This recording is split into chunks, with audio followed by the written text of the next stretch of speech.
कारल्याची भाजी म्हटलं की खूप लोकांना अजिबात आवडत नाही. अजिबात म्हणजे अजिबात. लहान मुलं तर अजिबात खात नाही. पण ना अशा पद्धतीने तुम्ही जर एकदा कारल्याची भाजी बनवली ना, तर आठवड्यातून 2 ते 3 वेळा नक्कीच तुम्हाला डिमांड येणारच येणार. एवढी छान ही भाजी बनते. ही माझ्या आजीची पारंपरिक अशी रेसिपी आहे. तर काय करायचं आहे, इथं कारलं घेतलं आहे एक मी असं मोठं लांबडं कारलं आणि तूर डाळ भिजवलेली घेतली आहे. जवळपास 1 तास तरी ही तूर डाळ मी भिजवलेली आहे.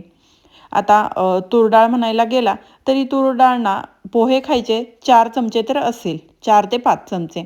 आता कारलं ना अशा पद्धतीने कट करून घ्यायचं आहे. त्यातील बियाणं असं अंगठ्याने प्रेस केलं ना की आरामात बिया निघून मोकळ्या होतात. आता कारल्याच्या एकदम बारीक बारीक फोडी आपल्याला करून घ्यायच्या आहेत.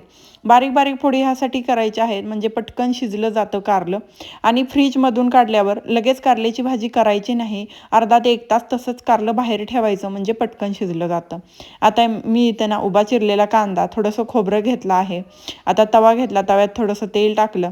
खोबरं पहिल्यांदा छान असं लाल रंगावर भाजून घ्यायचं आहे आपल्याला. त्याच्यानंतर आपण जो उभा चिरलेला कांदा आहे ना, तो त्याच्यात टाकून घ्यायचा आहे आणि त्याच्यानंतर त्याच्यात लसूण आणि डाळ, नंतर कारळं हे सगळं टाकून ना एकदम छान असं भाजून घ्यायचं आहे. थोडे शेंगदाणेसुद्धा टाकायचं, कोथिंबीर हे सगळं टाकून ना लाल रंगावर खरपूस असं एकदम छान भाजून घ्यायचं आहे. म्हणजे ना ग्रेव्ही शिजवताना जास्त वेळ आपल्याला शिजवायची गरज पडणार नाही आणि ग्रेव्ही कच्ची लागणार नाही. एकदम छान असं भाजून घेतल्यानंतर ही सगळं मी एका ताटात काढून घेतलं आणि थंड करायला ठेवायचं. नंतर ह्याची पेस्ट तयार करून घ्यायची.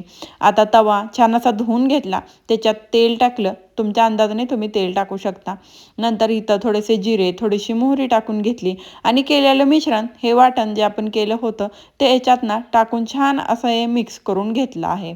आता तुम्ही बघू शकता वाटण छान आपण भाजून घेतल्यामुळे जास्त भाजायची गरजसुद्धा पडणार नाही. मिक्सरमध्ये थोडंसं पाणी असं टाकून थोडंसं खंगळून ह्याच्यात मी पाणी टाकून घेतलं आहे. आता लगेच ह्याच्यात मसाले जरी टाकले तरी चालतात. आता घरचा कांदा लसूण मसाला, लाल मिरची पावडर, धने पावडर एवढेच काय ते मी इथं मसाले वापरले आहेत. कांदा लसूण मसाला म्हणजे आम्ही चटणी म्हणतो तीच इथं वापरली आहे. त्यात सर्व प्रकारचे मसाले वापरलेले असतात, खडे मसाले. त्यामुळे आम्ही एक्स्ट्रा मसाला अजिबात काही वापरत नाही. नंतर इथे मी थोडंसं मीठ टाकून घेतलं म्हणजे ग्रेव्हीत मीठ टाकल्यानंतर छान पटकन शिजली पण जाते आणि टेस्टसुद्धा भाजीला छान येते. नंतर ना तेल सुटेपर्यंत ही छान अशी ग्रेव्ही भाजून घ्यायची आहे. ह्याच्यात ना लगेच आपण बारीक चिरलेल्या कारल्याच्या फोडी टाकून घ्यायच्या आहेत. नंतर जी आपण डाळ भिजवली होती ती सुद्धा लगेच टाकून घ्यायची आहे. तोपर्यंत साईडला एका पातेल्यात पाणी गरम करायला ठेवून घ्यायचं आहे. आता पाणी गरम होतंय तोपर्यंत छान असं मिक्स करून घ्यायचं आहे. एकदम छान मिक्स झालं कीच ह्याच्यात आपल्याला ते उकळतं गरम पाणी टाकून घ्यायचं आहे. गरम पाणीच टाकायचं म्हणजे टेस्टसुद्धा छान येते आणि डाळ आणि कारला आहे ती दांडरणार नाही, पटकन असं शिजलं जाईल. आता तुम्ही बघू शकता गरम पाणी टाकल्याच पटकन अशी उकळी फुटली आहे. आता इथं पाणी टाकून घेतलं आणि परत हे छान असं मिक्स करून घ्यायचं आहे.